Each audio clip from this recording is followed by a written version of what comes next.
Ablaye Baldé ñoom ñëpp. dans le cadre des poursuites de la CREI, Khalifa Sall, Barthélémy Dias sur l'affaire Ndiaga Diouf. Voilà. Et puis les deux députés qui avaient été mêlés sur l'affaire de trafic de passeport diplomatique. Voilà, les défendants Biaye ak Sall, je crois. Sall. Voilà, je crois, waaw. Ak Ousmane Sonko, je crois. Loolu mooy un peu historique lever immunité parlementaire ci dëkk bi. Maintenant, xam nga lu père Doudou Wade di wax. Nee na bu ñu nee lii baaxul wala lii dafa araam nit waru see mën a sukkandiku pour justifier lu muy def. Il faut qu'on soit d'accord là-dessus. Parce que par exemple as procureur mënul Aliou Ndao mënul jël Ousmane Ngom Oumar Sarr Ablaye Baldé boole leen ci benn lettre pour benn lever immunité parlementaire alors que ñoom ñëpp bokkuñu poursuite ku nekk sa poursuite bopp la. Donc quelque part da ngay gis ni lettre ku nekk dafa waroon am lettre am de levée de son immunité parlementaire. Donc tey jii nii loolu mooy beneen bi le cas bii nii ñuy tudd cas Ousmane Sonko ak cas bii nii dafa wuutele parce que cas bële na le bu Ousmane Sonko bi y a eu une enquête y a eu des PV y a des auditions et tout. Mais il faut préciser que c'est le juge qui avait fait une lettre motivée demandant la levée de l'immunité parlementaire. Le procureur n'a été qu'une courroie de transmission. Voilà. Mais xam nga aussi tamit day baax Karim ñu fàttali lenn loi bi tey ñuy débattre nii ba ñu ñëwee di ko voté assemblée nationale Sanu dafa bokkoon ci député ñi ko voté waa Pastef bokk ci député yi ko bañoon a voté. Il y a eu 35 abstentions sur le vote de cette loi. 35 députés Pastef yi dañ ko bañoon voté. Et Abass Fall ba mu taxawee di wax xam nga lan la waxoon dafa ne exactement ça va servir à quoi si le procureur qui est dans ce parquet dépendra toujours du ministère de la justice.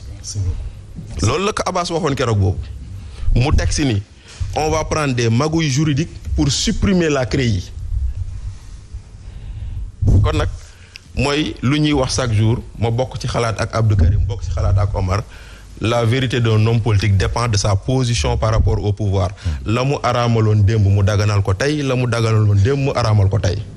Donc ñii tey bañoon démb ne texte bii nii waruñu koo voter 35 abstentions.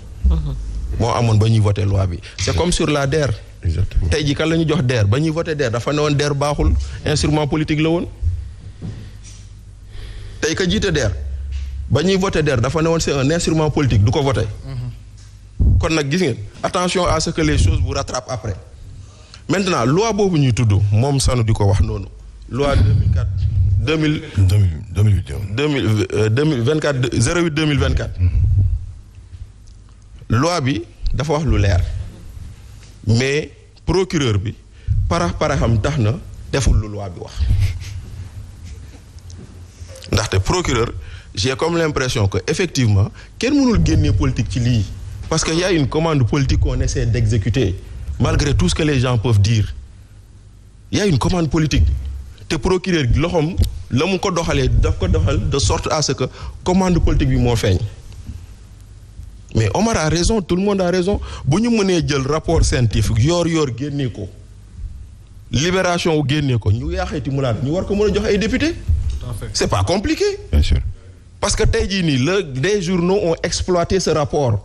En donnant des faits, en donnant des détails, en donnant des transactions, en citant des noms. Mais kon kay loolu kay lu ñu siy nëbbati. Mais bien sûr. Mais bien sûr. On a même cité un frère à Farba Ngom. C'est écrit. C'est écrit. Non, je pose des questions. Ouais, mais tu me poses, je te réponds. Laisse-moi continuer. Non, non, poser. Voilà. Mais c'est dans les... Oui, mais ces journaux aussi sont dans leur rôle. Mais je ne reproche pas à des journaux. Non, très sincèrement, je ne reproche pas à des journaux d'avoir publié le rapport. Dama ne bu ko ay journaux mënee am. Lu tax député yi mënuñu see jot. C'est une question élémentaire. Je ne reproche pas à des journaux d'avoir fait le travail. Mais ay journaux ñoo ko génne joxe ay détails. Bien sûr. Te détails yi mu ngi ci mbedd mi. Kon ban secret instruction moo fa amati amat lu ñuy nëbb naan protéger ñoom si boppam est-ce que du ñoom sax ñoo ko joxe. Mais en tout état de cause la ne ci rapport bi mu ngi ci média yi.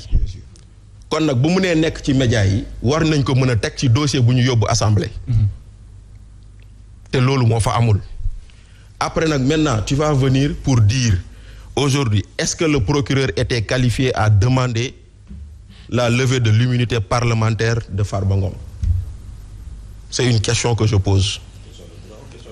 Question de droit et de procédure. Après il va. Question de droit et de procédure xam nga lu tax may poser question boobu. Pourquoi? Oui, parce que jëlal article 66 loi 2024-08. Les rapports de la CENTIF on transmet immédiatement au procureur qui transmet immédiatement au juge d'instruction. Omar, immédiatement au juge d'instruction mooy bul xalaat bul réfléchir bul jéem a expliquer jëlal jébbalal juge ubbi information judiciaire. Mais est-ce que information judiciaire ubbi nañ ko? Mais pourquoi nag ba pare commencé gul ñuy lever ay immunité et c'est ça l'incongruité. Mais non commencé gul information judiciaire commencé gul ngay lever ay immunité parce que tey jii nii li ñuy wax dafa simple le procureur dafa war a jël dossier bi jébbal ko juge bu juge ubbee information judiciaire ba pare moom mu gis ni diw mi bokk na si ñu nga xam ne war nañu la mën a topp bu boobaa juge boobu mooy bindaat procureur ne ko bëgg naa kii nii ñu lever immunité parlementaire am procureur def diligence yu si war mooy maanaam passer par le procureur général mu dem par le ministre de la justice et cetera. Mais fii nii ba tey kan moo la mën a wax ndax information judiciaire ubbi nañ ko donc bu boobaa da ngay gis ni parax bii da ko jarul moo tax mu boobaa ngay gis commande politique boo xam ne waru cee am. C'est vrai monsieur Samba on a tous entendu ici que Farba Ngom baal na ma Farba baal Senghor. que Senghor kay moo ci gën a moom nañu baal quoi ñëpp dañuy juum di tudd na ma baal mais on a tous entendu ici que monsieur Ngom on a trouvé de l'argent chez lui. 800 millions tudd nañ ko dëgg la am du dëgg xamuñu mais lu mu ci mënti doon c'est une personnalité boo xam ne dans l'ancien système on a entendu tout sur lui n'est-ce pas. du tere nag comme on l'a entendu sur Farba sur Senghor. oui du tere nag au moment où on doit lui faire rendre compte qu'il faut respecter ses droits. Parfait, je suis entièrement d'accord. du tere nag au moment où il faut lui faire rendre compte il ne faudrait pas que les procédures soient escamotées nit ñi di ko noppi parce que li ñuy wax nii lu ma c'est une question procédurale dès l'instant que le procureur n'a aucun pouvoir sur le rapport qui vient de la CENTIF alors que la loi sur la CENTIF dit que le rapport de la CENTIF fait foi jusqu'à production d'une preuve contraire kon loi boobu noonu procureur amul sax pour changer ci virgule bu ko waree jox juge d'instruction yi acte de procédure yi juge d'instruction moo ko war a poser mais loolu amu fi kon nag tey jii nii loolu yëpp day indiwaat lu ñuy wax bu ñu yàkkamti nañu topp nit ñi en respectant les droits de tout un chacun nañ topp nit ñi en faisant en sorte que le principe contradictoire buy tax kenn du am nit lu muy wax ëllëg ci procédure bi mu mën a nekk mais tey jii nii lii ngay gis nii yëpp tey jii ña bañoon voter loi bi ñoo ne il faut appliquer cette loi loolu ngay njëkk a constater ndaxte ba ñuy voter loi bi waa Pastef dañoo bañoon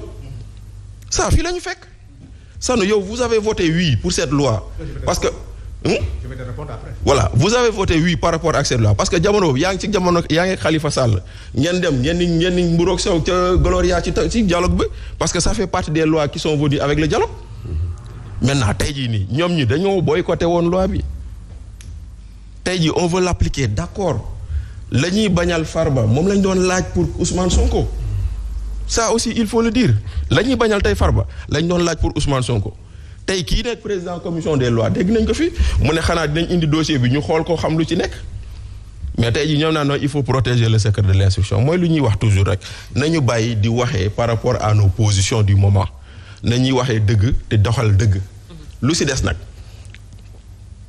comme il y a un volet politique dans cette affaire une bataille politique ne peut pas manquer nit ki dina utiliser les armes à sa disposition pour xeex après nag lu si des justice dina dawal mais tey jii nii question boobu ma posé sur le procureur ça peut amener la nullité de cette procédure parce que avocat yi bu ñu demee ëllëg mën nañoo dugal à la chambre d'accusation la nullité de cette procédure parce que juge bi moo waroon poser acte boobu mais pas le procureur. D'accord vous allez y répondre après dinañ ci ñëwaat mais Karim naka la ñu mën a def ba garantir ne que du am influence politique ci cette